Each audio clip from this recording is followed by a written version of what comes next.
अलंकापुरी पुण्यभूमी पवित्र, तिथे नांदतो ज्ञान राजा सुपात्र. तया आठविता महापुण्यराशी, नमस्कार माझा सद्गुरु ज्ञानेश्वरासी. नमो नंताय शुद्धाय कूटस्थायात्मने नमः. प्रेमांबुधिविहाराय ज्ञानराजाय ते नमः. माधुर्यरसकल्लोलां शिवशक्तिस्वरूपिणीम् अमृतानुभवार्थाय वंदे ज्ञानेशनंदिनीम्. ज्ञानदेव गुरु ज्ञानदेव तारू, उतरील पैल पारू ज्ञानदेव. ज्ञानदेव माता ज्ञानदेव पिता, तोडील भवव्यथा ज्ञानदेव. ज्ञानदेव माझे सोय रे धाय रे, जीवलग निर्धारे ज्ञानदेव.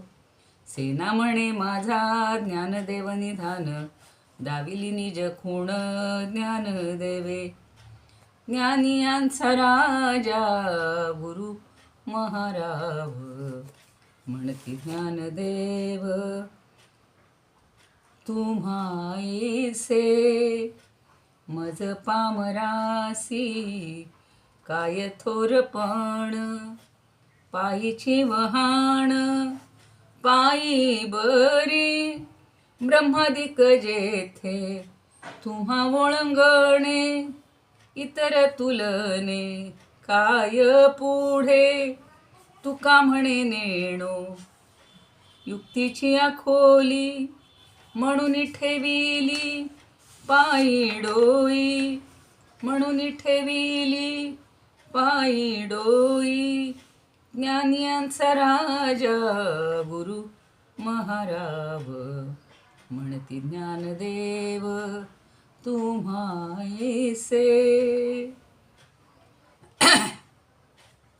सदा आज बुधवार आहे, बरोबर पंढरीनाथाचा श्लोक आहे.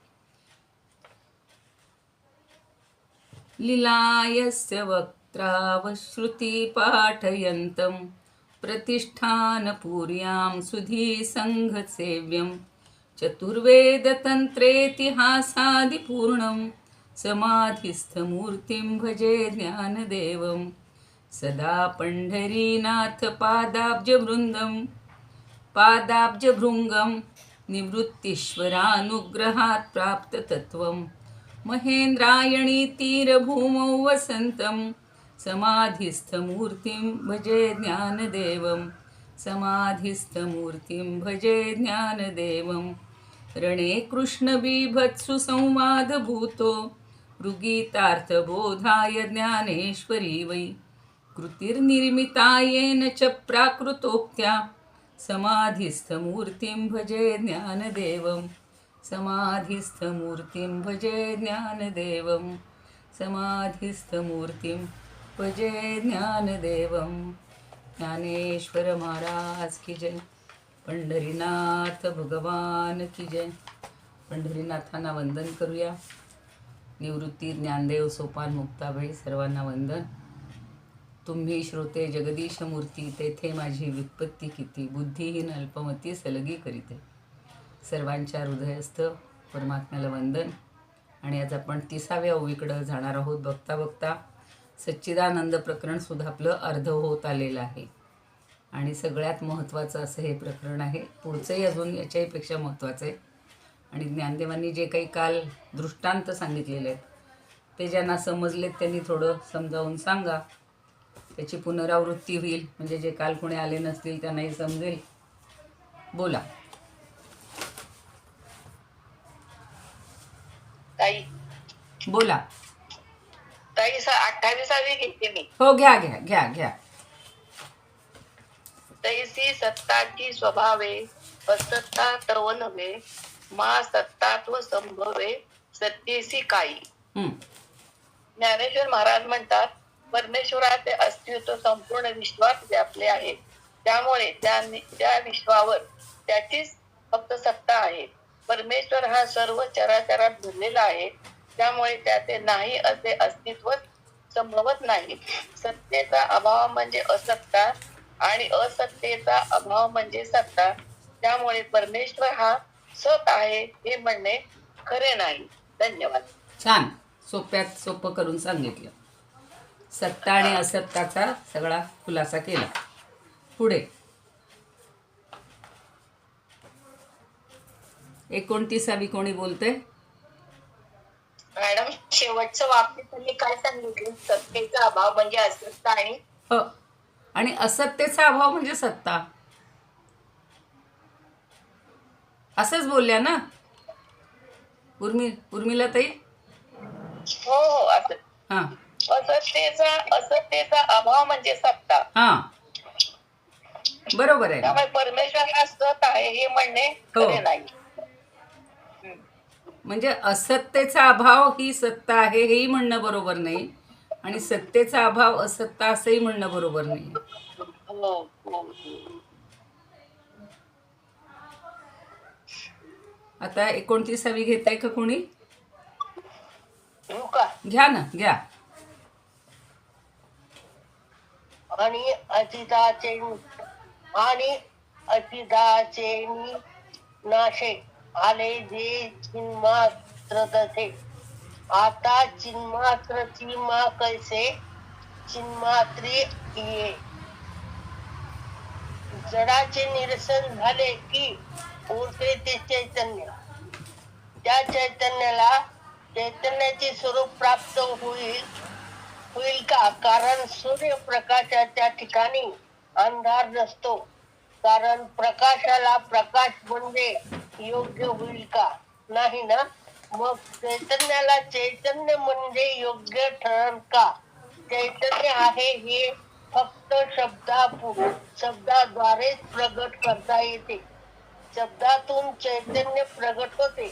ज्याप्रमाणे सावलीवरून मोजमाप करता येत नाही, म्हणून चित्त म्हणजे चैतन्य स्वरूप हे परमेश्वराचे अस्तित्व करता येत नाही. धन्यवाद. ठीक आहे, बरोबर आहे. आता आज आपल्याला दृष्टांत पाहायचे. हे जे काही सगळं सांगितलंय की त्याला चितपदाची वाचकता किंवा चितपद का म्हणता येत नाही. वाचक आणि लाक्षणिक असे 2 भाग मागे सांगितलं होतं. शब्दशः जो अर्थ होतो त्याला वाचक शब्द म्हणतात, ज्याच्यातून मिळतो तो त्याला वाच्यार्थ असं म्हणतात. आणि चितपदानी वाचकता सत्वगुणामध्ये असते आणि चितपदाचे लक्ष चिन्मात्र असतं, असं धूत महाराज म्हणतायत. आपण आता पुढच्या दृष्टांतातून समजून घेऊया. तीच कल्पना पुन्हा मागे एकदा झालेली आहे, तीच पुन्हा सांगतायत की सच्चित आनंद ही पद लावण्याची गरज नाही आहे परमात्म्याला, कारण ते मुळात जे आहे ते आहेच. काल आपण याच्यावर खूप चर्चा केली होती. जी वस्तू आहे ती आहेच, ती पुन्हा आहे म्हणून कशाला सांगायची किंवा ती कशाला सिद्ध करून दाखवायची. जी आहे ती आहे, आपण सिद्ध करणारे कोणी समर्थ नाहीत. नीद प्रबोधाच्या ठाई नसे तैसे जागणेही, तेवी चिन्मात्रची मा काही चिन्मात्री ये. नीद प्रबोधाच्या ठाई नसे तैसे जागणेही, तेवी चिन्मात्रची मा काही चिन्मात्री ये. आता चिन्मात्र म्हणजे चित असणारं, चित नियुक्त ते चिन्मात्र. आता इथं काय म्हणतायत की नीद म्हणजे अर्थातच झोप. आता नीद प्रबोधाच्या ठाई, प्रबोध म्हणजे जागे झालेला, ठाई म्हणजे त्याच्या ठिकाणी. म्हणजे जागे झाल्यावर नीद नसे हा तिथं संदर्भ घ्यायचा. तैसे जागणेही नीद ठिकाणी नाही. म्हणजे तसंच जागणं सुद्धा किंवा जागृती जी आहे ती त्याचीही जाणीव या निद्रेच्या ठिकाणी नसते. तेवी म्हणजे त्याप्रमाणे. चिन्मात्रची मा काही चिन्मात्री ये. त्याप्रमाणे हे जे मूळ चिन्मात्रच आहे तिथे मा म्हणजे नाही किंवा नको, तर चिन्मात्र नाही. आपलं हे काय म्हणायचं, त्या जडपणाच्या ठिकाणी किंवा जडपणाच्या प्रतियोगी असणारं चिन्मात्रपण नाही. म्हणजे जड नाही म्हणून ते चित आहे असं म्हणायचं नाही. जडच्या विरुद्ध चित्त आहे. आपण मागे पाहिलं होतं सच्चित आनंद हे तिन्ही पदांचा खूप अर्थ समजावून घेतलेला होता. तर सत म्हणताना काय म्हणलं होतं, जे असत नाही ते सत असं म्हणायची आवश्यकता आहे का? ते सतच आहे. इतर गोष्टीच्या बाबतीत आपण असत आहे हे म्हणतो. तसं चितच्या ठिकाणी जड नाही ते, म्हणजे ज्याच्या ठिकाणी जडत्व नाही, जडपणा नाही, त्याच्या प्रतियोगी म्हणजे ते चित आहे. तर तसं ते चिन्मात्रपद नाही आहे किंवा चिन्मात्रपण नाही आहे. काल आपण सत्तात्व असा शब्द पाहिला होता. सत्वरून सत्तात्व, त्व लावलं की जसं मनुष्यत्व, पक्षित्व, खगत्व ते जसं होतं तसं. पुन्हा एकदा नीट बघा. निद प्रबोधाचे ठाई तसे नसे जागणेही, तेवी चिन्मात्रची माकाई चिन्मात्री ये. तसं हे चिन्मात्रपण जे आहे हे मा म्हणजे तिथे नाही आहे, त्याला तसं म्हणता येत नाही. आणि प्रबोध म्हणजे जागणं, एवढे एकच शब्द त्याच्यात थोडा नवीन आहे. आता याचं थोडंसं स्पष्टीकरण समजून घ्या की जो निजून उठलेला मनुष्य आहे, आणि ही कल्पना दोनदा तीनदा आलेली आहे या अमृतानुभवमध्ये. निजून उठलेला मनुष्य काय म्हणतो, त्याची झोप झालेली असते. पण माझी झोप झाली, आता मी जागा झालो असं तो समजतो. पण तो निजण्यापूर्वी पण जागा होता का नाही हो? आता आपण दिवसभर पहाटे 4ला उठा, 3ला उठा, 5ला उठा, ज्याची जी वेळ असेल, कुणी 8ला उठतात सूर्यवंशी, तर त्यावेळपासून रात्री मग ते 12, 1ला, 2ला झोपतात किंवा 10ला उठतात. तर सकाळी उठल्यापासून रात्री झोपेपर्यंत आपण जागेच असतो की नाही, ज्याची जी वेळ असेल त्यानुसार. पण मग आपण सारखं म्हणतो खो मी आता जागा आहे, मी जागा आहे. काल आपला हा विषय झालेला होता. हे सांगावं नाही लागत. हां, एखादा इथं जागा बसलेला आहे आणि त्याला जर कोणी हाक मारली की अरे असामो किंवा हो काहीतरी तुम्हाला हे विचारत आहे की कोणी बाहेर आलेलं आहे, आणि त्या माणसाचं जर लक्ष नसेल तर आपण म्हणतो काय हो झोप लागली का तुमची, किंवा का रे तुला समजत नाही आहे का, अमुक अमुक आलेला आहे तुझा मित्र. अशा वेळेला ते थट्टेनं किंवा उपहासानं म्हणणं वेगळं असतं. पण सारखं काही आपण मी आता जागा आहे, मी आता जागा आहे असं म्हणायची गरज नसते किंवा म्हणतही नाही. आणि झोप झाली असंही सारखं म्हणत नाही. म्हणजे निजलो होतो तेव्हा निजलो होतो, पण आता जागा झालो, ही 2 प्रकारची जाणीव नाहीशी झाली की तो निजण्यापूर्वी जसा जागेपणाच्या जाणीवरहित होता किंवा जाणेपणाच्या जाणीवरहित जागा होता, तसाच तो जागा होतो नंतर. म्हणजे जागा असणाऱ्याला निद्रेची आणि जागेपणाची जाणीव नसते. जागा म्हणजे जागाच. पुन्हा त्या झोपेची सारखी आठवण काढायची काही गरज पडत नाही. हे का सांगतायत सारखी जागा आणि जागेपणा आणि निद्रापण? तर त्यांना चिन्मात्रचं सच्चित आनंद या 3 शब्दांवरनं आपल्याला स्पष्टीकरण द्यायचे. आणि म्हणून ते म्हणतात की त्याप्रमाणे तेवी चिन्मात्रची मा काई. चिन्मात्र म्हणजे ब्रह्मवस्तूच्या ठिकाणी चिन्मात्रपणाची जाणीव कशी राहील? सारखं ते म्हणणार आहे का मी चिन्मात्र आहे, मी चित आहे, मी सत आहे? त्याला त्याची जाणीव ठेवण्याची गरजच नाही आहे. आणि ती जाणीव दर्शवणारी चिन्मात्र शब्दाची प्रवृत्ती तरी कशी होईल? म्हणजे आता मी म्हणते तसं ते सांगावं कशाला लागेल त्याला की मी सच्चिदानंद आहे, मी सच्चिदानंद आहे. ते आहेच, ते तसंच आहे, ते आपण मान्य केले. आज आपण ज्ञानेश्वरीच्या ओवीमध्ये सुद्धा ह्या 3 गोष्टी आलेल्या होत्या किंवा तुकारामांच्या ह्याच्यातही त्या येतातच की गुरु असा आहे, सच्चित आनंद स्वरूप आहे. पण म्हणून त्याला सारखं किंवा त्यानं सारखं म्हणायचं का मी सत आहे, मी चित आहे, मी आनंद आहे, असं ते म्हणत नाहीत. म्हणजे चिन्मात्राला चिन्मात्राची जाणीव झाली की ती जाणीव चिन्मात्राहून भिन्न पडते. म्हणजे ती जाणीव त्याला व्हायचीच गरज नाही, ती व्हायलाच नको, एवढंच इथं सांगायचं. म्हणून त्यांनी म्हणले की त्याच्या ठिकाणी चिन्मात्रपणही नसतं. आता सारखं अर्थात हल्ली व्यवहारातलं आणि हे उदाहरण आपण देता येणार नाही, तसं देणं बरोबर पण नाही. पण व्यवहारात मात्र आपल्याला सारखं कबूल सांगावं लागतं मी असं आहे, मी तसं आहे. पण भगवंताला, परमात्म्याला हे काही सांगायची गरज नाही आहे. आता प्रबोध हा शब्द थोडासा प्रकर्षेण बोध. आपण बोध म्हणजे ज्ञान किंवा जाणीव, समजणं हे घेतो. पण प्रबोध म्हणजे निद्रेच्या सापेक्ष जागृती. म्हणजे तेही संपलेलं आहे आता, चांगला झालेला आहे, अगदी खणखणीत ठणठणीत जागा झालेला आहे. आणि तो व्यवहारालाही तसा शब्द जुळतो. प्रबोध म्हणजे तो जागा झाला आहे, पक्का जागा झाला आहे हे म्हणावं. मग त्या प्रबोधामध्ये निद्रा नसते. एकदा जागं झालं की झालं, विषय संपला त्या निद्रेचा. पण त्या निद्रेपेक्षा जागृतीही नसते. म्हणजे झोप लागून जागा झाला असेल तर त्याला जागेपणाची वाच्यता असते.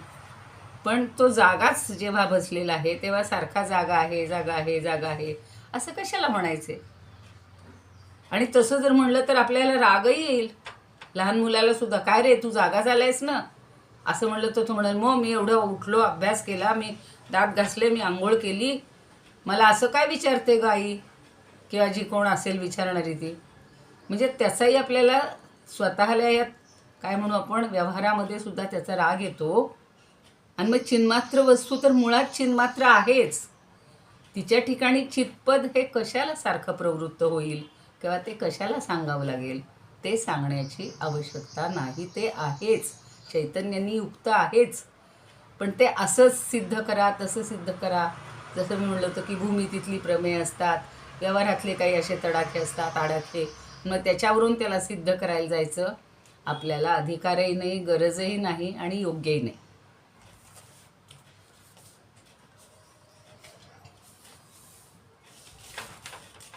आता खंदारकर महाराज काय म्हणतात बघा, अगदी सोपं सांगितलेलं आहे. चिन्मात्र हा शब्द अचिंताची व्यावृत्ती करून, अचितची म्हणायची, चिंत नको म्हणायला, अचिताची व्यावृत्ती करून व्यावर्तक भावाला प्राप्त झाला आहे. म्हणजे आत्मा हा स्वरूपतःच जर चिन्मात्र आहे आणि तो आत्मा व्यावर्त व वाच्य जर नाही, तर त्या चिन्मात्र आत्म्याच्या ठिकाणी चित्त हा शब्द किंवा वाचक म्हणून किंवा व्यावर्तक म्हणून तरी, तो व्यावर्तक शब्द तुम्हाला झेपणार नाही, त्यामुळे तो वाचक म्हणून तरी कशाला त्याला प्रवृत्त करायचा, त्याला सारखं ते पद लावायची आवश्यकता नाही. पण जोग महाराज काय म्हणतात बघूया.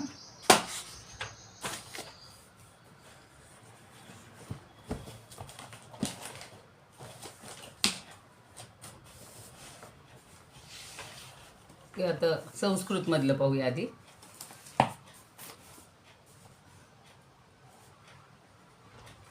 प्रबोधे नास्ति वै निद्रा, अगदी सोप्या शब्दात केलेलं आहे बघा. प्रबोधे नास्ति वै निद्रा न तिष्ठेत तत्र जागरः. किती सोप्या भाषेत केले. न तिष्ठेत तत्र जागरः तद्वच्चिन्मात्रकं सैव, तद्वच्चिन्मात्रकं सेव चिन्मात्रे किमु वै भवेत्, चिन्मात्रे किमु वै भवेत्. प्रबोधे न अस्ति निद्रा, अगदी सोपी भाषा आहे बघा. निद्रा प्रबोधे न अस्ति, जागं झाल्यावर निद्रा असत नाही. न तिष्ठेत तत्र जागरः, आणि मग त्या निद्रेच्या ठिकाणी पुन्हा तो जागरही राहत नाही.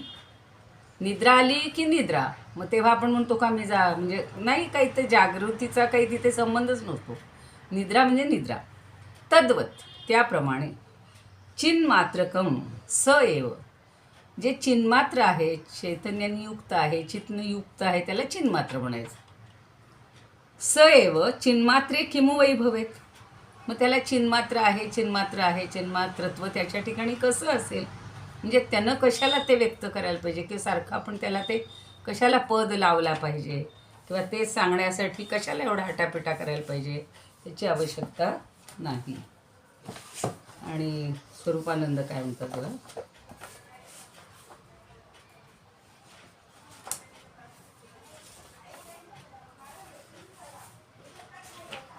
ते सोप्या शब्दात सांगतात आपल्याला तेच समजून घेण्यासाठी. जागेपणाचीही नाहीच जाणीव, जागेपणाचीही नाहीच जाणीव, आणि नाही ठाव निद्रेसीही, आणि नाही ठाव निद्रेसीही.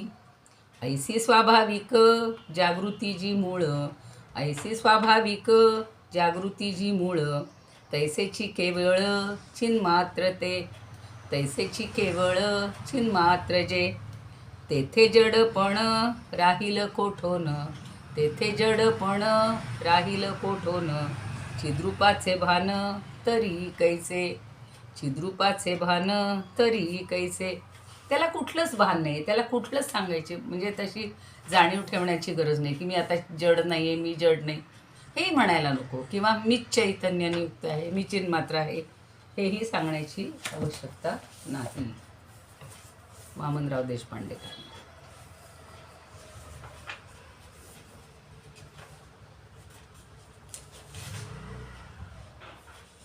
तर जिथं झोप आहे तिथे जागे पण आहेच. जसं रात्र आहे तिथे दिवस आहे, दिवस आहे तिथे रात्र आहेच. पण जिथं झोपणं ठाऊकच नाही तिथे जागे पण कसं राहील, जागे पण जागं कसं राहील की कसं जागं राहील. झोपणं आत्ता बघा 24 तासातले आपण 6-1 तास झोपतो. आता साधारण आपल्या वयातली जी माणसं आहेत ती काही जास्त काळ झोपतच नाहीत, म्हणजे 17-18 तास. पुन्हा दिवसा थोडी काही कलंडत असू, 5-10 मिनटं विश्रांती घेत असू, पण सारखी काही झोपेची त्याला जाणीव नसते, आठवण नसते. आणि झोपेमध्ये पुन्हा जागृतीची जाणीव नसते. म्हणजे त्याला माहीत आहे की निद्रेच्या संदर्भात जाग हा शब्द येतो, ज्याप्रमाणे जडाच्या संदर्भात चैतन्य हा शब्द बरोबर आहे. पण जिथे जडाचा संपूर्ण नाश झालेला आहे, नामशेष झालेला आहे जडत्व, मग तिथे चैतन्य तरी कसं म्हणायचं. जागेपण ही अखंड अवस्था त्या सूर्यप्रकाशासारखी असते. सूर्यप्रकाशासारखा म्हणतो का, हो आत्ता माझा प्रकाश आहे, मला मी प्रकाशाने युक्त आहे, असं त्याला सांगावं नाही लागत. म्हणून ज्ञानदेव म्हणतात की परमेश्वर हा सदैव चैतन्यातच आहे. मग त्याला श्रुतीनी चित म्हणून पुकारणं किती बरोबर आहे. म्हणजे शहाण्या माणसाला तू शहाणा आहेस, शहाणा आहेस सारखं असं म्हणण्यासारखं आहे. ते म्हणायची काही गरजच नाही, तो शहाणा आहेस ना. आता हे तर चैतन्याने युक्तच आहे. मग श्रुती, आपली श्रुती काहीतरी जोडायचं म्हणून श्रुतीने ती म्हणत होते. तर मी सांगते की श्रुती असा नाही तसा नाही, निर्गुण म्हणजे गुण नाही म्हणून निर्गुण आहे, निराकार आहे, सगळी विशेषणं ते लावत असते. कारण जसा नाही कसा आहे हे लावायची गरजच नाही आहे, तो आहे तसा आहे, सच्चित आनंदरूप आहेच. पण ते सारखं सांगण्याची गरज नाही. आता पुढची ओवी बघूया आपण. येथे या सुखपणे नाही दुःख कीर होणे, मा सुख हे गणणे सुखासी काही. आता वेगवेगळी सारखी उदाहरणं देत आहेत. जसं जागेपणाचं सांगितलं तसं आता सुखाचं उदाहरण देतात. सुख हे आपल्याला माहितीतलं आहे नाही का. तर सुख कसं आहे, ऐसे या सुखपणे, या म्हणजे ज्याच्या ठिकाणी, जिथे सुखपणे नाही दुःख कीर होणे, ज्याच्या ठिकाणी सुख आहे, कायम आहे. आता सुख म्हणजे काय, ते आहे काहीतरी गाणं, पण इथे आपल्याला त्या गाण्याचा संबंध नाही की जिथे दुःख आहे तिथं सुख म्हणजे काय हे भोगणाऱ्याला सांगता येतं. आज थोडंसं जरा काहीतरी मनाविरुद्ध झालं आणि नंतर एकदम आनंदाचा क्षण आला, आनंदाची बातमी कळली, म्हणून त्या सुखाला किंवा आनंदाला दुःखाची थोडीशी किनार होती. आणि दुःखानंतर येणारं सुख माणसाला जास्त चांगलं वाटतं. संस्कृत सुभाषितकारांनी एक छान सुभाषित दिलेलं आहे आणि मला ते फार आवडतं. दिवसातल्या 24 तासातही आपण जर असा हिशोब केला तर ते आपल्याला अनुभवलं येतं की सुखस्यानंतरम दुःखम, दुःखस्यानंतरम सुखम, न नित्यं लभते दुःखम, न नित्यं लभते सुखम. बघा, काही काळ असा सुखाचा अगदी आल्हाद देणारा असा सहज असं जीवन जातं दिवसभरातलं. पहा, रोजचं आयुष्यातलं तर आहेच आहे, तो जर हिशोब काढायचं म्हटलं तर कुणाला सांगता येणार. पण एखादी अशी एवढीशी, परवा तर सांगते काय, आता साफसफाई करत असताना काहीतरी टोचलं. आता टोचलं तर काय टोचलं, मला वाटलं काटा बिटा घरात कुठून आला. तर त्या दिवशी ओटीचे हरभरे आणलेले होते आणि त्या हरभऱ्यातला एक हरभरा खाली पडला होता आणि त्याचं जे वाळून इतकं टोक झालं होतं, ते जिथून कोंब येतो तिथं, की तो अगदी काट्यासारखा रुतला. म्हणून ते दुसरं गीत खूप छान आहे, काटा रुते कुणाला. तर मला फूलही रुतावे, तर कवी तर छान म्हणतो, काटा रुतल तर रुतेल कोणाला, पण मला तर फूलसुद्धा रुततं. तसं ते एवढंसं हरभऱ्याचं कणसुद्धा मला रुतला, तेव्हा असं लक्षात आलं की एवढीशी आपल्याला ही सुद्धा अगदी हातावर वाफ आली, चटका बसला, म्हणून आधी हाताला चटके मग मिळते भाकर. तर सुख हे भोगणाऱ्याला आधी दुःख असेल तर ते सुख आहे म्हणून वाटतं. पण ज्याला सतत सुखच म्हणजे सुख आहे, सुख म्हणजे काय हे ज्याला कसं कळणार, ज्याला दुःखच सतत असेल त्याला सुख कळणार नाही. आणि ज्याला सतत सुख आहे, सतत सुख आहे, त्याला दुःख कळणार नाही.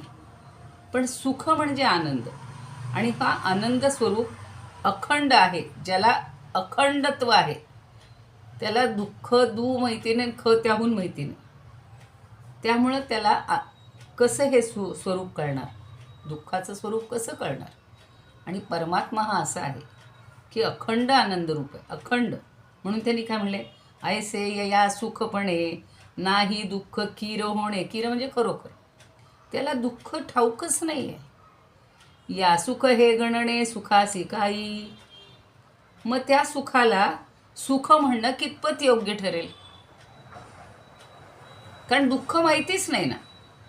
तो सतत आनंद आहे, सतत सुखाने युक्त आहे.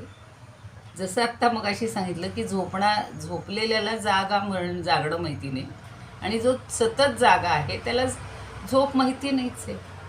त्यामुळं तो चिन्मात्र आहे असं म्हणणं सारखं हे काही आवश्यक नाही. तसं ऐसे या सुखपणे नाही दुःख कीर होणे, मा सुख हे गणणे सुखासी काही. जिथे सुखाला खंडच नाही त्याला सुखी म्हणणं हे कितपत योग्य आहे. काही गरजच नाही त्याला तसं म्हणण्याची. म्हणजे हा आत्मा अखंड सुख स्वरूप आहे, अखंड. त्याच्या ठिकाणी दुःख मुळीच नाही, दुःख नावाची त्याला काही म्हणजे माहितीच नाही, तिथं असतच नाही. आणि आपल्याला जर असं हवं असेल की मला दुःख अजिबातच नको, तर मग हे आत्मरूप स्वरूप समजून घ्यायचं. अमृताचा अनुभव का घ्यायचा आहे की सतत मी त्या सुखाशीच फक्त राहिलं पाहिजे. परमात्म्याचं सुख जे आहे हे चिरंतन सुख. आणि या म्हणजे आधीच्या ज्या ओव्या झाल्या त्या ओव्यांप्रमाणेच सुख या शब्दाची प्रवृत्ती मग दुःख निवृत्ती करणाऱ्या सुखाच्या ठिकाणी होणारी. आणि सुख शब्द प्रवृत्ती ही सुखाची जाणीव ज्या अखंड सुख स्वरूपाच्या ठिकाणी नाही, त्या ठिकाणी सुख शब्द कसा लावता येईल. म्हणजे भोगता भोग्यरहित सुख स्वरूप आहे. जिथं सुख आहे अशी जाणीव तरी कोणाला होणार. ज्ञानेश्वर महाराज म्हणतात बघा 5व्या अध्यायामध्ये, परी ते वेगळेची भोगीजे. बघा, परी ते वेगळेची भोगीजे, जैसे पक्षी ये फळ चुंबिजे, तैसे नव्हे तेथ विसरिजे भोगीते पणही. ऐसी द्वैताची भाषा जाये, मग म्हणो जरी एकची होये, तरी तेथ साक्षी कवण आहे जाणते हे. एखादा पक्षी आहे, तो छान फळाला चुंबन करतो, म्हणजे फळ खायला लागतो, आणि मग तो विसरतो. आपल्याला काही तहान भूक असेल ती विसरतो, किंवा भोगतेपणही विसरतो. अशी द्वैताची जी भाषा आहे आणि एकत्वाची जी भाषा आहे, तर तिथे साक्षी कोण आहे. जेव्हा द्वैत आहे त्यावेळेला मी दुसऱ्याला वेगळं मानत असते, पण जेव्हा एकत्व आहे तिथं त्याला साक्षी कोण आहे. म्हणजे जाणीव झाल्याशिवाय, तसंच सुखाच्या बाबतीत सांगितले की जाणीव झाल्याशिवाय सुख आहे असं म्हणता येत नाही. ज्याला जाणीव व्हायची तो दुसरा कोणी नाहीच आहे, तो स्वतःच आहे. सुखस्वरूप तो स्वतःच आहे. मग त्याला सुख म्हणून कसं म्हणता येईल, किंवा सुख गणणं हे त्याच्या ठिकाणी शक्य आहे का. जसं सच्चित आनंद, म्हणजे सुख हा शब्द त्यांनी आनंदासाठी वापरलेला आहे.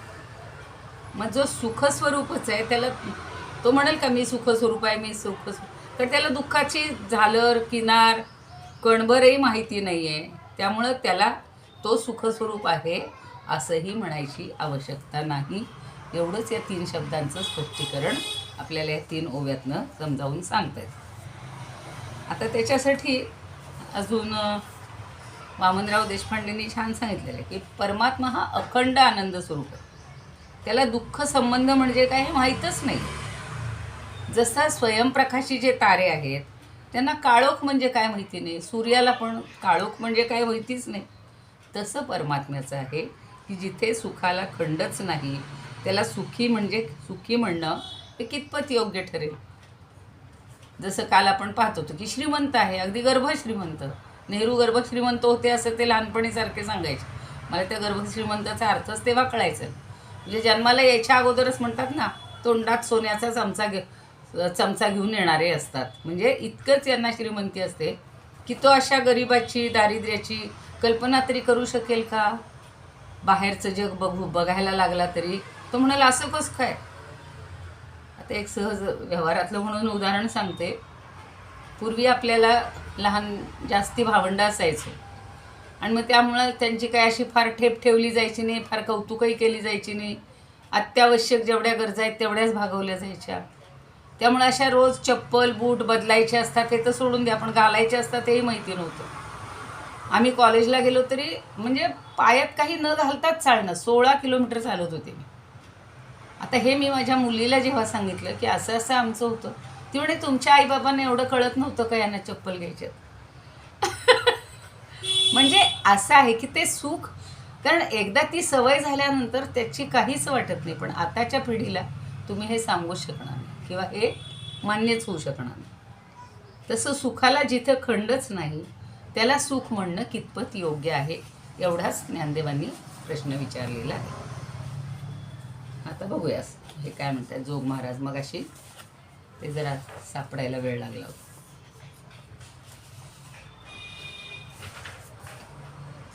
ऐसे या सुखपणे नाही किरू दुःख होणे, मा सुख हे गणणे सुखा शिकाई. आता जसं मगाशी सांगितलं निद आणि प्रबोध, त्याप्रमाणे ब्रह्मसुखात दुःखाचा संस्कारच नाही. मग असल्या सुखाला सुख या शब्दानं काय मापायचं. जशी काल आपण आपलीच उंची सावलीची मोजायला गेलो तर आपली उंची कधी आपल्याला कळेल का, आणि सावलीची उंची कधी मोजता येईल का. तसंच सुखस्फूर्ती ही दुःख संस्कारात होत असते. ज्यानं दुःखाचे चटके हे केले, ज्यांनी आता म्हणलं तसं पाय पोळल्याशिवाय त्या चप्पलची किंमत कळत नाही. चटके लागले तर वाटतं की काहीतरी पायात पाहिजे. आता हे आपले अनवाणी फिरले राम, हे सगळे 14 वर्ष होत्या त्या पादुकाही भरताला देऊन टाकले. तर तो कधी म्हणला का होत्या त्याही त्यांना नेले, आता मी काय करू. नाही. तसं एखादा मनुष्य अतिशय उन्हातून जाऊन आला, तापून आला आणि वृक्षाच्या गार छायेत बसला, तर त्याला जो त्या सावलीचा आणि गारव्याचा जो अनुभव येतो तो कशामुळे येतो. आधी उन्हातून तापून आलाय म्हणून येतो. म्हणजे आधी दुःखाचा संस्कार त्याच्यावर असतो आणि त्या संस्काराला तो गृहस्थ छायेत बसल्यानंतर आपल्या वाणीनं, आपल्या म्हणजे आपल्या मुखातून बोलतो की त्याला तो म्हणतो की आता का हो, तुम्हाला काही ताप वगैरे आलाय का. तो म्हणतो नाही नाही मला ताप नाही, पूर्वी मला उन्हामध्ये खूप त्रास झालेला आहे, ताप झाला. पण पूर्वीच्या दुःख संस्काराची जाणीव तो वाणीने व्यक्त करतो आणि मूळच्याच वृक्षाच्या गार छायेत बसलेल्या मनुष्याच्या हृदयात त्या तापाची कल्पना नसते, कारण त्यानं उन्हाच्या तापानं होणाऱ्या दुःखाचा संस्कार अनुभवलेलाच नाही. अर्थात तोही कधीतरी जाऊन पण तो कदाचित सावलीतच फिरला असेल. आपण जसं पहाटे फिरलं की आपल्याला थंडीला म्हणजे गारवा येतो. आता उन्हाळ्याच्या दिवसात तर गारवा छान वाटतो, पण थंडीच्या दिवसात थोडंसं गार वाटतं, पण मग स्वेटर घालून फिरलं की त्या शुद्ध हवेचा अनुभव घेता येतो. म्हणून दुःख संस्कार रहित असं जे सुखस्थिती आहे ती या परमात्म्याच्या बाबतीत आहे आणि जो मुळातच छायेत बसलेला आहे त्याला ती येणार नाही. म्हणून तुकाराम महाराज म्हणतात बघा, उष्णे छाये सुख वाटे, उष्णे छाये सुख वाटे, बाळा माते पान्हा फुटे. बघा, बाळा माते पान्हा फुटे, एकाएक भेटे कोण सुखते काळी. म्हणजे उष्ण ज्याला लागलेलं आहे त्याला छायेमध्ये सुख वाटतं, पण जो कायमच छायेत आहे, जो आपल्या आईचं जो स्तनपान करत असतो, पाना फुटतो मातेला, तर ते दोघांनाही एकमेकांना सुख असतं बरं का. मातेलाही आपल्या बाळाची भूक भागवल्याचं असतं आणि बाळाला भुकेपोटी आईनं लगेच दिलेलं ते हवं असतं. म्हणजे ह्या दोन्ही गोष्टी सुखाच्या ज्याला अनुभवायला येतात त्याला दुःखाची काही हे करायची गरज नाही. आणि परमात्म्याच्या ठिकाणी अखंड सुख आहे, चिरंतन सुख आहे, म्हणून त्याला सुख या शब्दांनी बोधण्याची काही संबोधण्याची आवश्यकता नाही.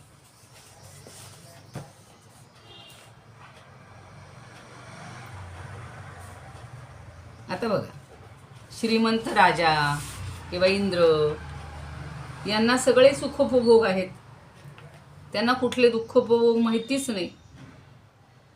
मग त्यांना मोक्ष झाला वगैरे असं काहीतरी म्हणावं लागतं. आणि वर्तमान काळी सुख असलं तरी पुढं कदाचित भविष्य काळात ते राहीलच याची खात्री नसते. म्हणजे सुखाचा उपभोग म्हणजे पण मोक्ष नाही. मोक्ष ही पुन्हा वेगळी संकल्पना आहे. पण संसारी लोक सुखभोग म्हणजे मोक्ष मानतात. कुठलंच दुःख नाही, सुखाचा उपभोग म्हणजे मोक्ष म्हणतात. आणि नैयायिक जे आहेत ते एके विस दुःख ध्वंसास मोक्ष म्हणतात. म्हणजे त्यांच्या मते दुःखाची निवृत्ती म्हणजे मोक्ष आहे. आणि त्यांचा मोक्षकाळी आत्मा जड आहे. आणि वेदांत शास्त्रात दुःख निवृत्ती म्हणजे मोक्ष आहे, पण मोक्षाकाळी आत्मा चित्त आहे.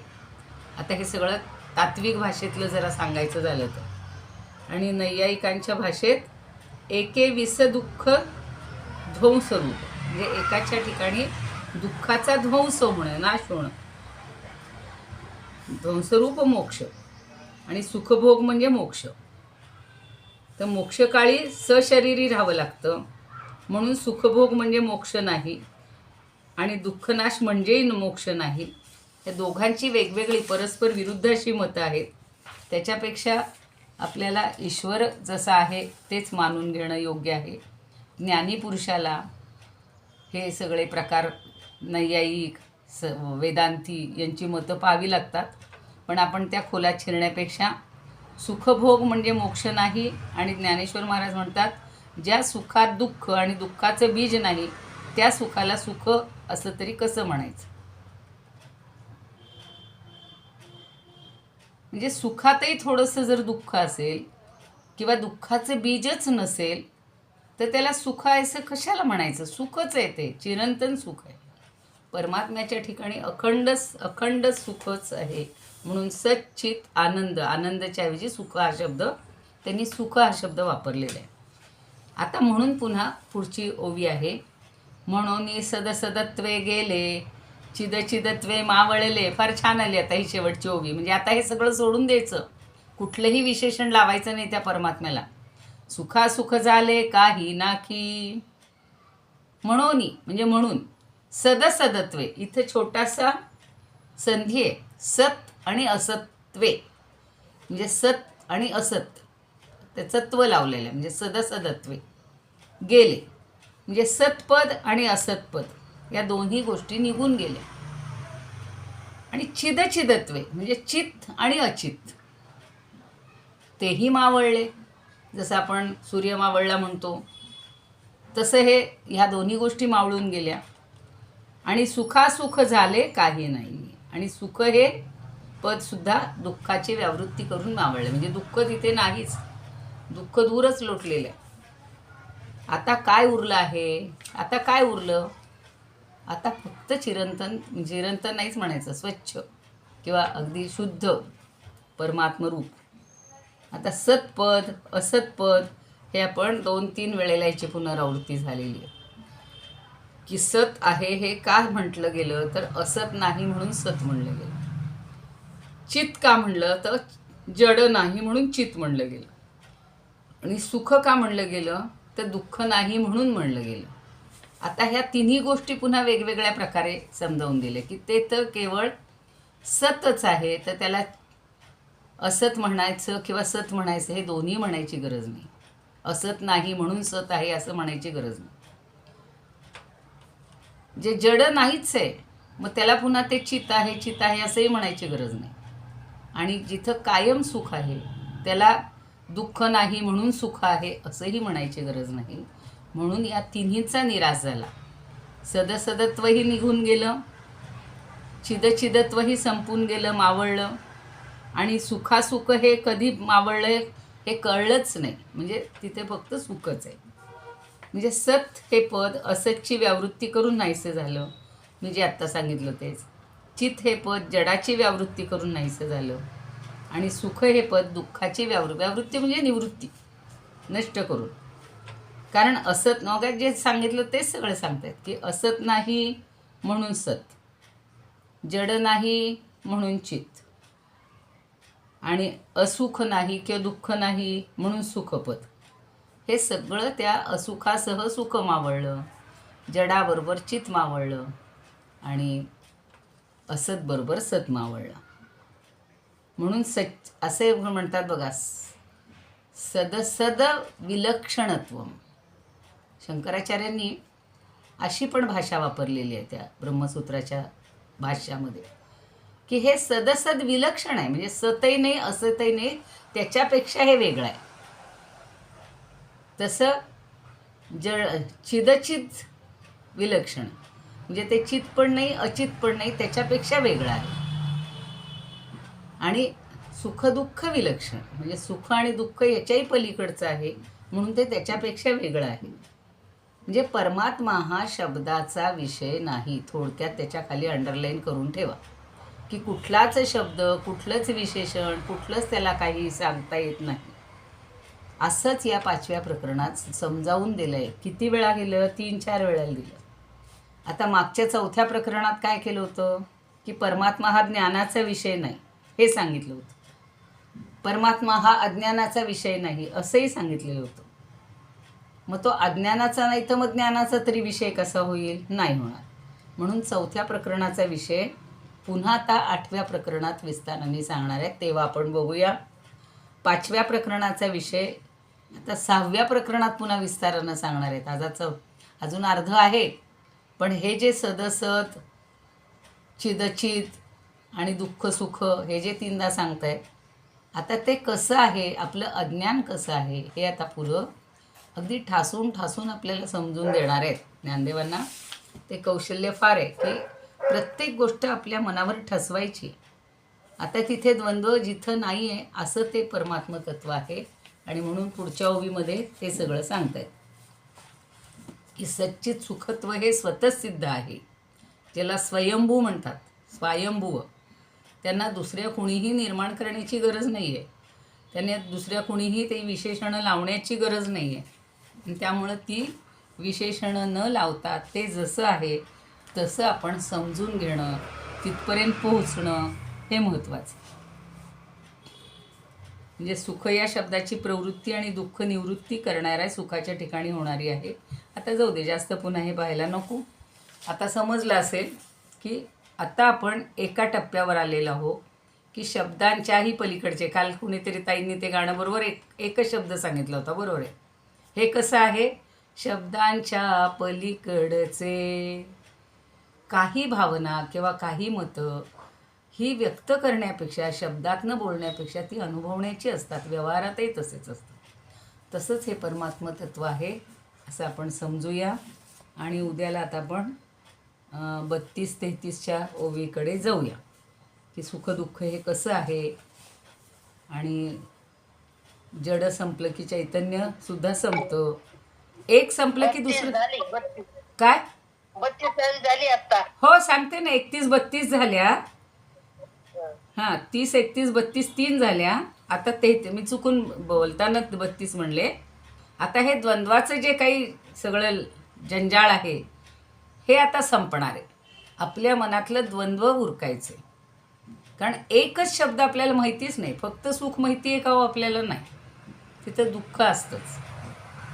फक्त चित माहिती आहे, चैतन्य माहिती आहे का? नाही. आपल्याला जड वस्तू सगळ्या दिसत असतात. आणि सत म्हणलं की असत, चित म्हणलं की जड, आणि सुख म्हणलं की दुःख. आपल्याला द्वंद्वच माहिती आहे. आपण द्वंद्वातच जन्माला आलो. जाता जाता तरी आपल्याला द्वंद्वातीत व्हायचे, गुणातीत व्हायचे, निर्गुण निराकारापर्यंत पोचायचे, अमृताचा अनुभव घ्यायचा आहे. आणि म्हणून आपण तिथपर्यंत सुख मात्रची एक याचा अनुभव आता आपण 33व्या ओवीमध्ये घेऊयात. तर थांबूया. कुणाला काही विचारायचं असेल, शंका असेल तर सांगा. मॅडम 32व्या ओळीतलं इतरांचं काही सांगितलं नाही. कुणाचं? बाकीचे ते देशपांडे आणि आता धूत महाराजां नाही सांगितलं का? धूत महाराजांचं सांगितलं, बऱ्यांचं. जोग महाराजांचं सांगते थोडंसं, ठीक आहे. म्हणून सदसदत्वे चिदचिदत्वे मावळले, सुखासुख झाले काही नाके. ठीक आहे, जोग महाराजांचं सांगते की पूर्वी जे काही सगळं सांगितलंय त्या पूर्वी सांगितल्याप्रमाणे त्या सगळ्या संकल्पनेसह असत नाहीसं झालं, चित कल्पनेसह असत म्हणजे जड नाहीसं झालं, सुख कल्पनेसह असुख म्हणजे दुःख नाहीसं झालं. तेच फक्त वेगळ्या शब्दात सांगतायत, जे मी सांगितलं तेच आहे. आणि ही सगळी नाहीशी झाली अशा तऱ्हेनं की जे उरलेलं आहे, की जे शब्दात वर्णन करता येत नाही, म्हणून शब्दानं ते काही नाही असं सांगितलं. म्हणजे शेवटी शब्द वापरावेच लागत आहेत, पण ते काही नाही, म्हणजे जे ते जसं आहे तसं आहे. म्हणून असं ज्ञानेश्वर महाराज म्हणतायत बरं का. त्याच्यावर सातवे जो अध्याय आहे ना, त्याच्यामधल्या 8व्या ओवीत ते म्हणतात, काही नोहेसी ते तुगा देवा, काही नोहेसी ते तुगा देवा. म्हणजे ज्ञानेश्वर असं म्हणतायत की अरे तू काहीच नाही आहेस, काही नोहेसी, तू काहीच नाही आहेस. म्हणजे जेणे सांगतयाचे बोलणे खुंटे, ऐकतयाचे व्यसन तुटे, हे जाणणे साने मोठे उरोने दी. अजून एक ओवी समजून घ्या की जेणे सांगतयाचे बोलणे खुंटे. आता बघा, आपण एखाद्या प्रवासाचं वर्णन करू शकतो, एखाद्या काय म्हणू पदार्थाचं वर्णन करू शकतो, एखाद्या व्यक्तीचं वर्णन करू शकतो, एखाद्या इमारतीचं वर्णन करू शकतो, स्थळाचं वर्णन करू शकतो. पण ते वर्णन जे आपण सांगतो ते त्याच्या पलीकडचं असतं, त्याच्या पलीकडचं असतं. म्हणून आपल्याला तिथं बोलणं खुंटतं. एखादं म्हणतं नाही त्याचं वर्णन तुम्ही करू शकणार नाही, परमात्म्याचं वर्णन तुम्ही काय करणार आहे. म्हणून इथं म्हणलेलं आहे की ब्रह्मवस्तूविषयी सांगणाऱ्याचं बोलणं कुंठित होतं, आणि ऐकणाऱ्यामध्ये सुद्धा ऐकण्याविषयीचं जे व्यसन असतं तेही नाहीच होतं. लोक म्हणतील आता सांगूच नका. मग ते कसं आहे, फार काय सांगायचं. तर ज्ञान मात्र ब्रह्मसृष्टीतील लहान मोठा हा भेद उरूच देत नाही. एकदा आपण ब्रह्मरूपाला गेलो ना की भेदाभेद अमंगळ, तिथे भेदही नाही, अभेद, सगळं पलीकडे आहे. जसं दोन शेजारी झोपलेल्या गृहस्थांपैकी एक जण गाढ झोपेची कथा सांगत होता आणि दुसरा हुंकार देत होता.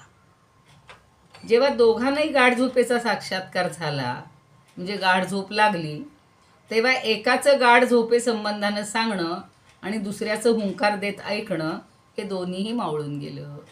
छान उदाहरण आहे बघ. तिथं आकार शून्य अशी निराकार एक निद्राच राहिली. त्याप्रमाणे शब्द नाहीसा होऊन निराकार, निर्धर्म, एकमात्र, ज्ञानमात्र ब्रह्मच अवशिष्ट राहिलं. सांगायलाही काही उरलेलं नाही आणि ऐकायलाही काही उरलेलं नाही. तशी अवस्था जशी त्या झोपलेल्या आणि अर्ध्या जाग्या असणाऱ्याची झाली, पण झोपल्यानंतर सगळं विरून गेलं. तसं आपल्याला परब्रह्मरूप झाल्यानंतर काहीच बोलणं, काहीच उरणार नाही, सगळं शब्दातीत अवस्था होणार आहे. असं बरं, बघूया आपण खंदारकर काय म्हणतायत. त्यांनी अगदी सोप्याच भाषेत सांगितलेलं आहे. म्हणून जीवाला सच्चिदानंदाचा बोध होताच सत हे असतची व्यावृत्ती करून गेलं, चित हे जडाची समाप्ती होताच मावळलं, सुख आणि दुःख हे काहीच राहिलं नाही, आणि हे सर्व काही झालं हे अभावरूप झालं. आता पुढच्या ओवीमध्ये सच्चित या दोघांचा सुख या एकाच परमपुरुषार्थरूप तत्वात अंतर्भाव करतात. म्हणजे सगळं मिळून फक्त ओनली सुख. परमात्मा म्हणजे फक्त सुख, आनंद, चिरंतन. एवढंच आता पुढच्या ओवीमध्ये ते सांगणार आहे. तसं खंदारकर महाराज सांगत आहेत. अजून कोणाचं राहिलं, बहुतेकांचं सांगितलं मी आता. गुलाबराव महाराजांचंही सांगितलं. आणि संस्कृतन ते घेतलं ना ओव्या का नाही घेतली आपण? संस्कृत राहिली असेल तर घेऊया. तथैवेदं सुखत्वेन हे राहिलं. तथैवेदं सुखत्वेन दुःखं च न भवेत् किल. नाही 32वी झाली नाही का आता. असत्वेन गत्वं सत्यम अचित्तेन चिद्गतम् अचित्त्वेन च चिद्गतम्. असत्वेन गतं सत्वम् अचित्त्वेन च चिद्गतम्. असुखेन सुखं तद्वत् छिष्टं किमपि सत्सुखम्. आता ही 32वीच झाली आहे ना आपली. हां, संस्कृतमध्ये काय म्हणतायत? असत्वेन म्हणजे जे असत आहे त्यांनी, गतम सत्वम सत्व पण मावळलं म्हणजे सत्व सतपण जे आहे त्याला सत्व हा शब्द वापरला. आणि अचित्वेन म्हणजे अचित या जाणीवेनं चितगतम चित जे आहे तेही निघून गेलं. असुखेन सुखम आणि असुखाने सुखही निघून गेलं. तद्वत शिष्टम किमपि तत्सुखम. त्याच्यानंतर काय उरलं? किमपि म्हणजे एकच सुखम, फक्त सुख उरलेलं आहे. खूप छान सांगितलं बरं का संस्कृतमधलं. 31व्याचं राहिलं होतं का संस्कृत आणि हे म्हणायचं, मलाही आठवे ना.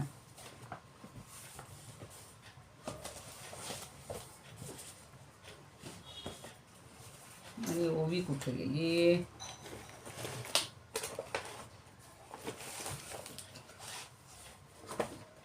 हां, आता ओवी बघूया. नाहीच की जेथे दुःखाचा संबंध, नाहीच की जेथे दुःखाचा संबंध, असे स्वयंसिद्ध सुख रूप. स्वयंसिद्ध आहे ते, त्याला दुसरं काहीही लावावं लागत नाही. तया सुख रूपा स्वरूपाला गोन, तया सुख रूपा स्वरूपाला गोन, द्यावे सुख पण कोणी कैसे. हे 31 झालं. आता 32मध्ये म्हणतात, म्हणून या दुःख आणिक आनंद, तेवी जडाजड सत्य मिथ्या, सापेक्ष हे धर्म गेले मावळून, स्वयं सच्चित घन सुख रूपी. म्हणजे दुःख, आनंद, जड अजड, सत्य मिथ्या हे सगळे सापेक्ष आहेत, अपेक्षेमुळे आहेत. जेव्हा मला सुखाची अपेक्षा आहे तेव्हा ते दुःख मला नको आहे. मला दुःखाची अपेक्षा असेल तर मला सुख नको आहे. एखादा कुंतीसारखा काय मागतो देवाला? देवा मला सतत संकट दे, सतत दुःख दे. का? तर मला तुझी आठवण येते. आणि खरं आहे ते, सुखामध्ये देव आठवत पण नाही. सुखाचे जेव्हा सारखे घास खात असतो माणूस तेव्हा देवा, पण ज्या वेळेला खूप व्याकुळ झाल्यानंतर, खूप काळ काही न मिळाल्यानंतर जेव्हा अन्न समोर येतं रंतीदेवासारखं, 48 दिवस उपाशी होता हो कुटुंबासह. आणि जेव्हा हरिप्रसन्न झाला, त्याला दया आली त्याची, म्हणून त्याला असं छान पक्वान्नासह पायस, खीर बीर सगळं छान जेवण मिळालं, ताट भरून आणि मोठं पाण्याचं, अगदी ज्याला जग बीग म्हणतात तसा मिळालेलं आहे. तर तो घेत असताना अगदी देवाची त्यानं पुन्हा प्रार्थना केली की देवा तू आम्हाला एवढं सगळ्यांना दिलेलं आहेस, तो नैवेद्य वगैरे त्यानं देवानं दिलेल्यालाच दाखवतोय, पुन्हा तुला अर्पण करतोय आणि आता खायला सुरुवात करणार. अगदी म्हणले असतील राम राम कजे काय वदनी कवळ घेता, नाव घ्या श्रीहरीचे. श्रीहरी म्हणून त्यांनी घास घालणार आपल्या मुलांना दिला, यांना दिला. तेवढ्यात एक ब्राह्मण अतिथी तिथे येतो. सहज तुम्ही म्हणल्यामुळं मला जास्त चालना मिळाली.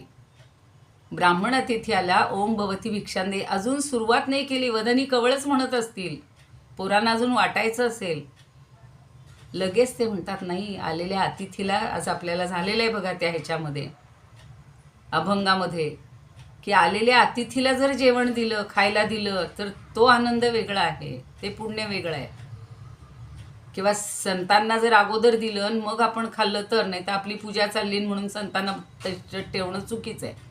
तसं त्या अतिथीला दिलं, आनंद झाला असेल, त्यांनी दिलं असेल, त्याला अर्ध दिलं असेल किंवा पाव दिला असेल त्याच्या भुकेपुरता, कारण हे 4-5 जण असतील ना. झालं, तो निघून गेला सुख अगदी आशीर्वाद देऊन. पुन्हा आले क्षत्रिय वगैरे किंवा असे दुसरे आले. आणि पुन्हा आल्यानंतर त्यांनी पुन्हा ओम भवती भिक्षांदे, अजून यांना खायचंच आहे, पुन्हा अर्धी भिक्षा त्यांना देऊन टाकली. तिसरा आलाय अगदी चांडाळ, सगळे आलेले आहेत. नाही, एक आला कुत्रे वगैरे असतात ना, असे जे असतात ते शिकारीचे कुत्रे वगैरे घेऊन फिरत असतात, आणि ते तर मोठे जास्त असतात, त्यामुळं उरलं सुरलं जरा जास्तीत जास्त त्याला देऊन टाकलं. आणि आता फक्त पाणी उरलेलं होतं, आणि पुन्हा अजून कोणीतरी आल्यानंतर ते पाणीसुद्धा त्यांनी देऊन टाकलं. सांगा त्याची पोरं काय म्हणली असते, आत्ताच्या पोरांनी काय केलं असतं आपल्या आईवडिलांना. पण त्या रंतीदेवाला इतकं सुख मिळालं की माझ्यामुळं, म्हणजे मी उपाशी राहू द्यात, पण इतके जण सगळे सुखावून गेलेले.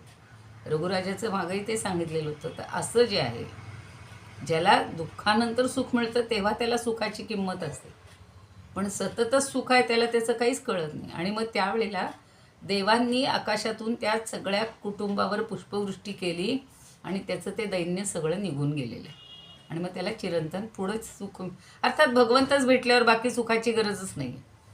बरं, ठीक आहे. म्हणून या दुःख आणि का आनंद, देवी जडाजड सत्य मिथ्या, सापेक्ष हे धर्म गेले मावळून, स्वयं सच्चित घन सुखरूपी. अहो, हा सच्चित घन कसा आहे? सुखरूपीच आहे. त्यामुळे त्याला हे काही लावायची गरज नाही. चला थांबूया. आता समजलं? राजेश्रीताईंनी जरा चालना दिल्यामुळं बरं झालं. हो, हो. नाही, असं वाटतं पुन्हा पुन्हा तेच काय सांगायचं, पण बरोबर आहे. थोडं अनेकांची मतं आपल्याला घ्यायची सवय झाली, आणि कळतं पण त्यातनं थोडं जास्त. बघूया आता उद्या 33वी बघू. आता हे द्वंद्व संपवायचे आपल्याला, द्वंद्वाच्या अतीत व्हायचे, पलीकडे जायचे. इदमुपकर्तुं भुवन मंडलम समुदितमिव भास्करं सादरं वंदे ज्ञानेश्वरं.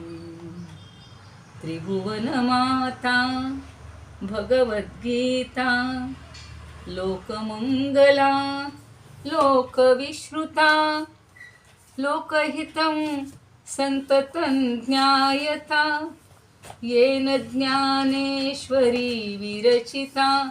श्रुत्वा प्राकृतगिरं सादरं वंदे ज्ञानेश्वरं, सादरं वंदे ज्ञानेश्वरं. गीताशास्त्रं क्वाम्बुधिकल्पं नवन्तदीयं वयः क्वचाल्पं, विषयविपदां व्रात्यमनल्पं, वाग्यज्ञेन च येन भूषितं, सरस्वतीमन्दिरं सादरं वन्दे ज्ञानेश्वरं, सादरं वन्दे ज्ञानेश्वरं. यत्र शारदा कृपाप्रसादः, यस्य श्रवणात् परमानन्दः, निहितो यत्रामृतनिःस्यन्दः, काव्यतत्त्वयोः कृतवन्तं तत् रसायनं मधुरं, सादरं वन्दे ज्ञानेश्वरं, सादरं वन्दे ज्ञानेश्वरं. आरती ज्ञानराजा महाकैवल्य तेजा, सेविती साधू संत मनुवेधला माझा. आरती ज्ञानराजा लोपले ज्ञान जगी, हित नेणती कोणी. अवतार पांडुरंग नाव ठेविले ज्ञानी. आरती ज्ञानराजा कनकाचे ताट करी, उभ्या गोपिका नारी. नारद तुंबरू हो सामगायन करी. आरती ज्ञानराजा प्रगट गुह्य बोले, विश्वब्रह्मची केले. रामा जनार्दनी पायी मस्तक ठेविले. आरती ज्ञानराजा महाकैवल्य तेजा, सेविती साधू संत मनुवेधला माझा. आरती ज्ञानराजा. ज्ञानेश्वर महाराज की जय. पंढरीनाथ भगवान की जय. जय तू श्रीकृष्ण, जय तू ज्ञानेश्वर. सगळ्यांना पुन्हा एकदा वंदन. आणि ही सेवा ज्ञानदेवांना, पंढरीनाथांना सगळ्यांना समर्पण, तुम्हाला पण समर्पण. बोला, कोणाला काही विचारायचं आहे?